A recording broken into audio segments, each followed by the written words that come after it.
Hey there, welcome back to my YouTube channel. I really appreciate you being here. So the last live stream, was a lot longer than I expected. I thought I could do the whole thing in like 15 minutes, but I was 25 minutes in and still had a fair amount to go. So broke it up into part two. Just a quick recap. I'm not going to dig super deep into it. Basically, I've been going through the book of Genesis. This is my fifth lap through the Bible. And I picked up on a lot of stuff I'd never noticed before. The first time I ever read the Bible, I was not a Christian. I was very young, didn't know anything about anything.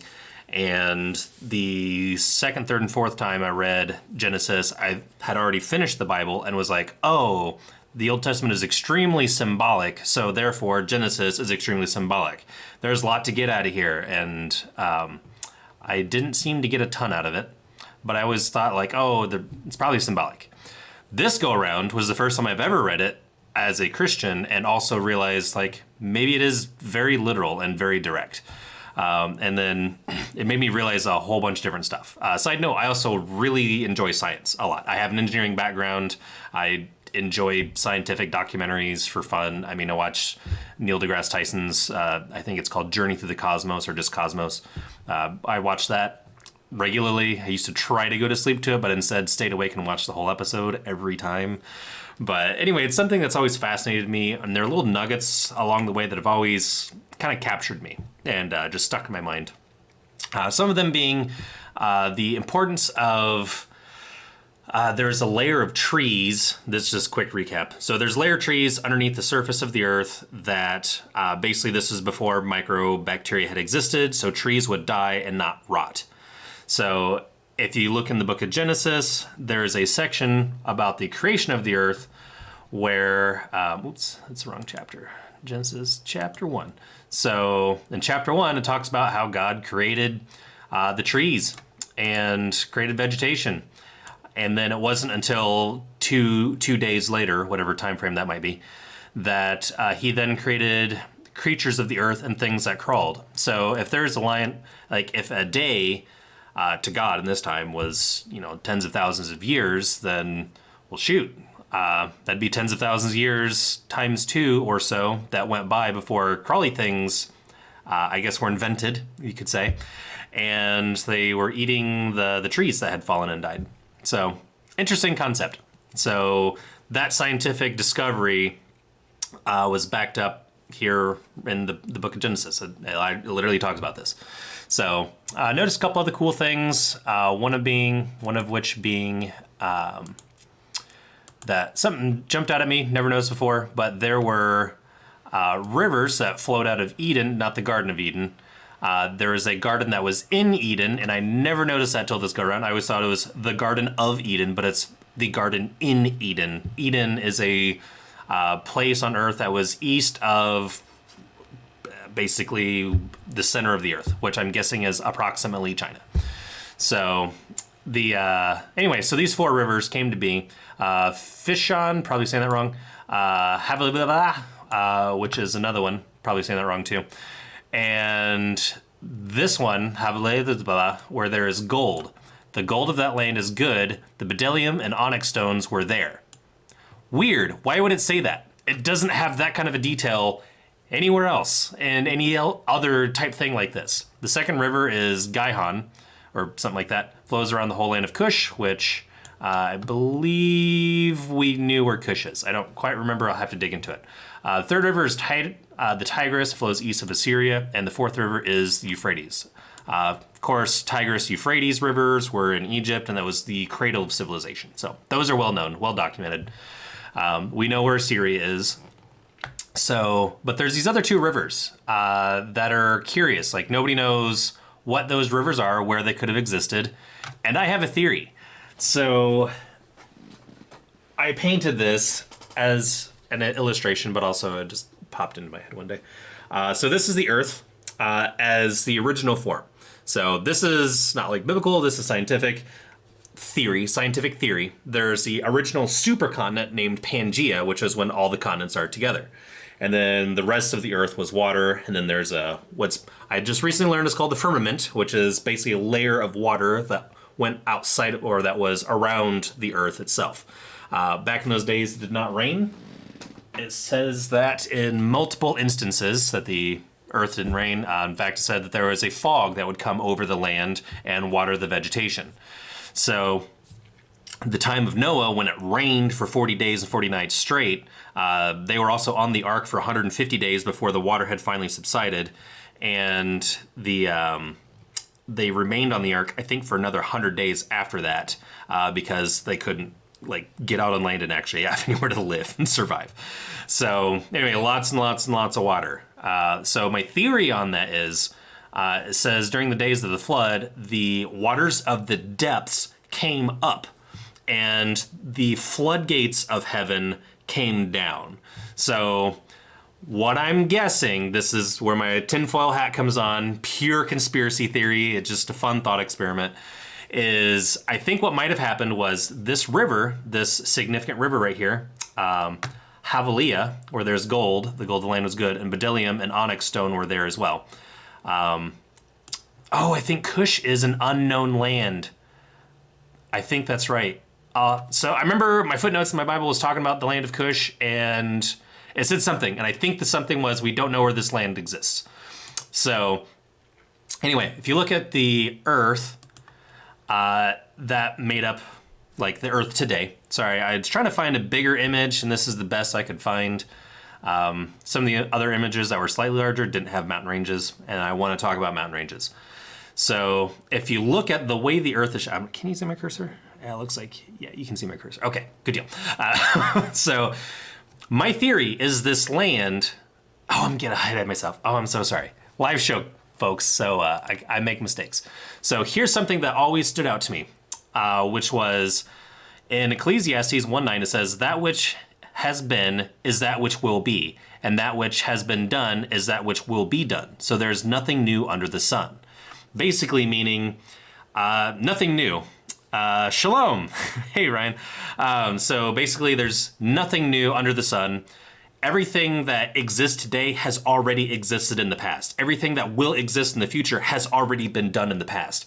Today we have space travel, and we're advancing more and more towards that. So my theory is this.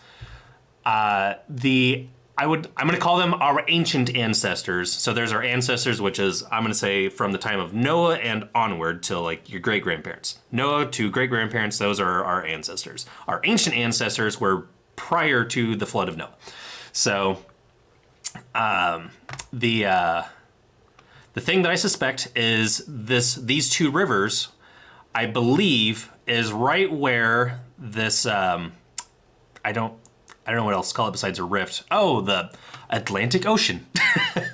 So the Atlantic Ocean, I believe, is where these rivers had lied.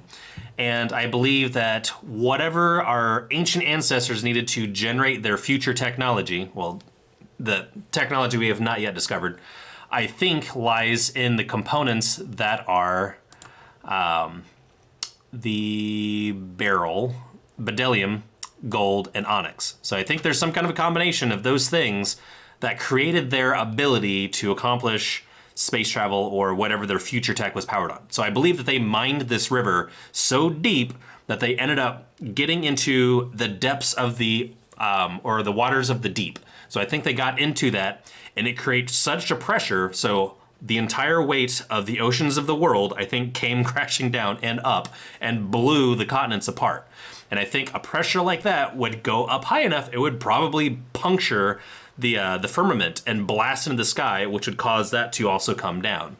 So, and all around the earth, I think is what was happening. So anyway, I have a lot of thoughts. I'm trying to streamline it. I'm so sorry.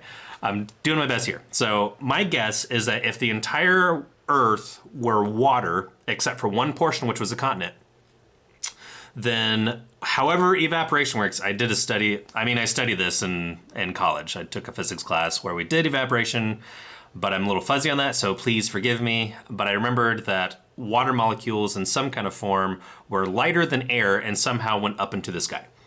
Don't know why it's water that happens with, but anyway, that's the thing. So I wondered if maybe there was like a concentration, like science, speaking science here. So if there was a concentration of water that allowed for some kind of a dome of water to exist, the firmament, because of the mass of concentrated water that was around the globe.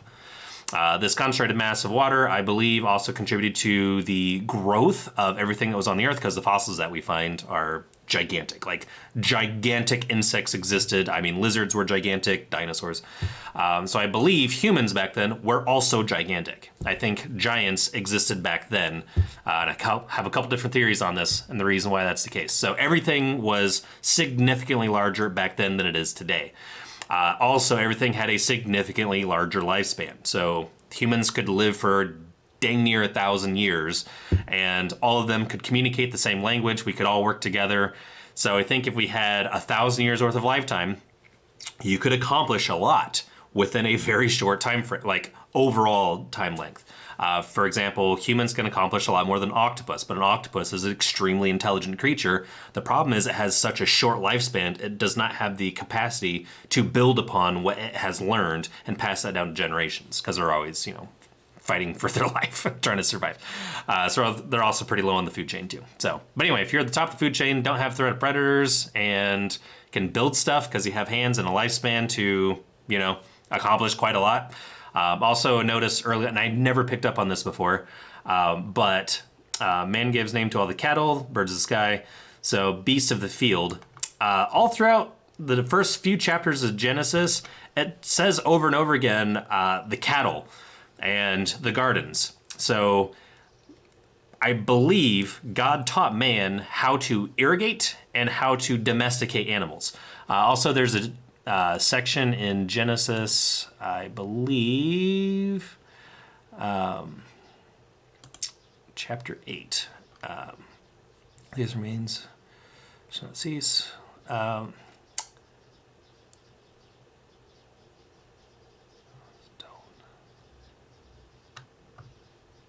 Okay, so all the creatures or all the animals of the ark had left. Where's that? Okay, so there's a section. So basically, there's a section where it says, "The animals of the earth shall now fear you."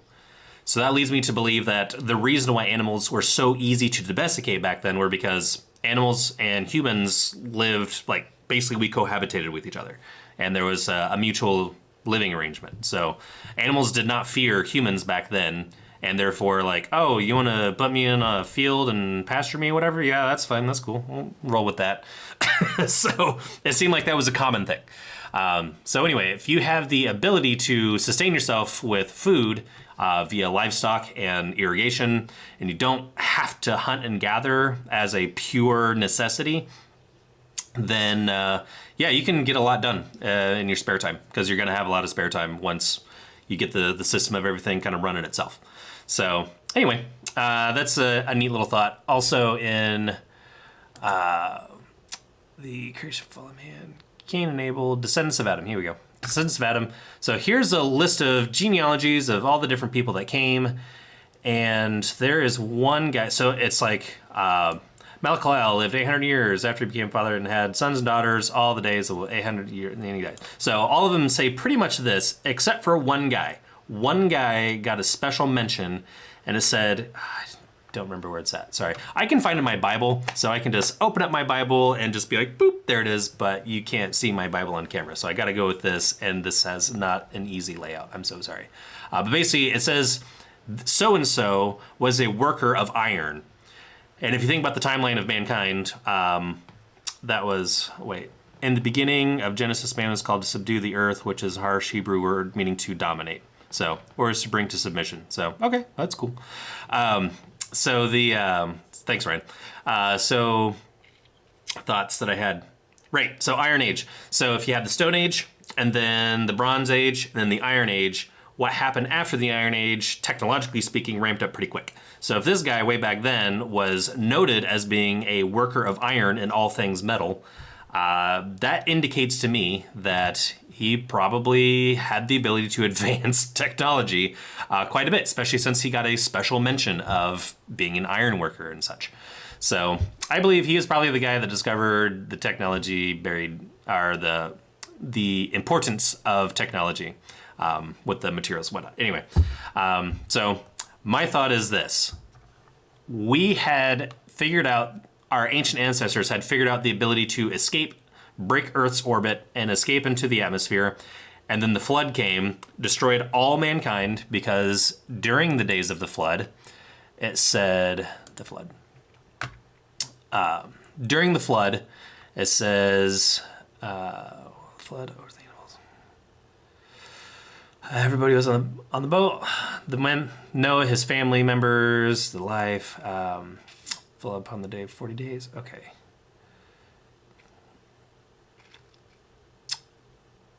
Okay, so also the birds of the sky by 7 male. Okay, keep offspring alive on the face of the earth. For 7 more days, I will send rain 40 days, 40 nights. I will blot out the face of the land and every living thing that I made. Man, okay. I don't want to let this drag on too long. There's a verse, I gotta find it again. I'm so sorry. There's a verse that says, I will wipe out all life on the face of the earth and only Noah shall remain. Or Noah and the animals upon the ark are all that shall remain. It is just him. So there is a section, so I believe that all life on earth, on the face of the earth, was wiped out. He gave an exclusion for the creatures of the deep. Those were allowed to survive. Naturally, if you live in water and your habitat just increased by a significant amount, that would be fine. So that makes sense. But anyway, I believe that God made an exception for those who had escaped, broke orbit, because they were not on Earth. So they were in the ship, watched Earth just get completely wiped out, and they're like, well, crap. So it's time for us to find a new home. So I believe that they probably left and found some other planet that looked similar to the Earth that they knew, which had a mostly water planet with a shell of liquid over the top of it. And I think Pluto and Titan, one of the moons of Saturn, fit such a bill. Except for Pluto, it's ice. So for Pluto, there's a layer of ice on the surface, and everything underneath it is water. And that was a recent discovery, past, I think, 3 or 4 years. So I found out that there's a possibility for life to exist on Pluto. Just really, really cool environment. So I believe that they might have gone to one of these other planets and habitated there and have been there ever since, and periodically send vessels back to come check on us. There's a section later on where it says, and the Niflheim lived back then. The word Niflheim is Hebrew. It's a Hebrew word meaning to fall. So if you were living in the days of post-Noah, like well post-Noah, and you're writing a book about the history of the world, you probably had something what you would call something to fall, or someone who have fallen from the heavens. So I'm guessing our ancient ancestors, the Niflheim are considered to be giants. Big note. Huge disclosure on that one. So the Niflheim is a place in Greek or in Norse mythology. So Niflheim they were giants. So 6-fingered, 6-toed giants. Goliath was supposed to be part of the Niflheim. He had a brother who had 6 fingers, 6 toes that David slew. Also, when the Israelites had left Egypt, when Moses was with the Israelites, they left Egypt. God brought them to the Promised Land, and they found a city or a land that was flowing with milk and honey. And in that land, there was a town or a city of Niflheim, land of giants. And scouts went out and like, yeah, man, there's a bunch of giants. We're not going to take them. And then 2 other guys were like, nah, we can take them. So then God was like, okay, you faithless idiots, I'm just going to leave you in the desert to wander for 40 years until we wipe out this generation. Then you can circle back and come take this land. So my guess is during that time, there were ships that had come back and like, oh, hey, Earth is no longer flooded. Let's check this place out and live here and set up civilization. They set up camp. So over time, this had been happening, and humans were like, you are terrifying. Let's murder you. And humans were a lot better at it than the giants were. Just an interesting little side note. The Germans during World War II had significantly better weapons and technology than any of the force that they were going against. However, the Americans had the Sherman tank, which was significantly under-armored, under-firepowered, but they were a lot lighter and they were a lot faster and much more mobile and could get in behind the Panzer tanks. Also, for every one Tiger tank or Panzer tank, I think there was the numbers were like 5 Sherman tanks. So the German tanks were completely outnumbered by sheer numbers and their mobility. So I think humans, our ancestors, there we go. So I think our olden ancestors way back in the day had the ability to have higher mobility and could swarm these giants en masse and were able to wipe them out. And I believe that the past month or so, all these different UFOs, literal UFOs, unidentified flying object, were possibly like cruise ships that are like, hey, so this is where we used to live, and over here, if you look, they just got blown out of the sky. And it was just nothing more than a cruise vessel like, check this place out. Wasn't this neat? This is where this happened. So anyway, that is my theory on the Niflheim. I think they were actually our ancient ancestors who were giants back then. They have extremely long lifespans, and that part of their genealogy had not changed. And they were also called the sons of God. And the story of Cain and Abel, super famous. Cain killed Abel. Cain was then cast out. The next son was named Seth, and Seth then became the next like good son, I guess, if you will. And his lineage was the one that's recorded in Genesis chapter 5. So, pretty sure this is the lineage of Seth. If it's not, then it's either chapter 4 or chapter 6, one of these. It's right around here. But anyway, so my theory is like Sasquatch, Bigfoot, Yowie or Yaogwai, I forget what they're called, Australia. It's interesting that every continent on Earth has their own Bigfoot version, but they've never been found. There's never been bodies. I think those are our ancient ancestors that have come back. And if you're going to come back and you're scared of people because they're scared of you and they're really good at killing you, you're probably going to be like doing what you can to get away from them. So if you're going to land a ship, you're going to land it somewhere in like a mountain range or a forest where it's not going to be easy to find. And then you're going to go out and explore and venture. Like, this was the old world that we used to live in, but it's a lot smaller and different now. Isn't this cool? Oh gosh, there's a human. They're going to kill me. Run away. So I think that's why we haven't been able to find them. The fact that some of them are hairy, I believe, could potentially be a flight suit, or if they live in Pluto, then they probably, I guess, evolved or something to become much more hairy. So anyway, that's my super fun, like random theory on that. As far as the Earth is concerned and Pangea breaking apart, so the fissure, I believe, was those 2 rivers that followed along the coast of Africa, Europe, North America, South America, and a bit of Antarctica and Australia as well. So what I think happened is that pressure that came bursting out through the Earth, and also when the pressure brought the heavens or the floodgates down, I think that force was so great it shoved the continents apart. And if you look at the way mountains are formed, all along, I'm not sure, hopefully you can see my cursor. Yeah, it looks like it. Okay, so all along North America, from the top part of North America all the way to the bottom part of South America, and even going into the edge of Antarctica, there's a gigantic mountain chain. So I think North America and South America got shoved away from Africa, Europe, and Asia, and the Mediterranean River was part of that river, and it got widened and bursted into now the Mediterranean Sea. And that created a mountain chain, which, as you can see, all across Italy, France, a little bit of Spain, and then I think the other river was along the coast of Australia and Antarctica, which is where you have like the Himalayan mountains and all that, where that was a huge shove going southward, and it blew Australia and Antarctica away into the south. So I think that's what caused that, and I think the momentum has just dramatically slowed down, but it was at first a huge amount of force. And Asia, and I think the Middle East, was mostly unmoved because, as you can see in Asia, there's quite a large landmass there and not nearly as many mountains as the other places of the world. So I think it sat still, and there's a huge amount of pressure that shoved and created the Himalayan mountains and all throughout the Middle East, Afghanistan, all those other countries. So, and the Ural Mountains here in, I believe this is Ukraine, so, or Russia. Feeling a little sheepish now. So, but anyway, yeah, so I think that's what happened. I think Japan from the force got blown out, and yeah, then you had Hawaii like way off in the distance. So, but anyway, so I think there was a very sudden continental drift that slowed down over time. The Atlantic Ocean is still widening, the Pacific Ocean is still shortening, and I think that's just a matter of all the tectonic plates got shoved and rearranged out of order, and they're kind of like slowly falling because they haven't fully settled into place yet. So I think it's like 1 or 2 inches every year is how much the Atlantic Ocean grows or something like that.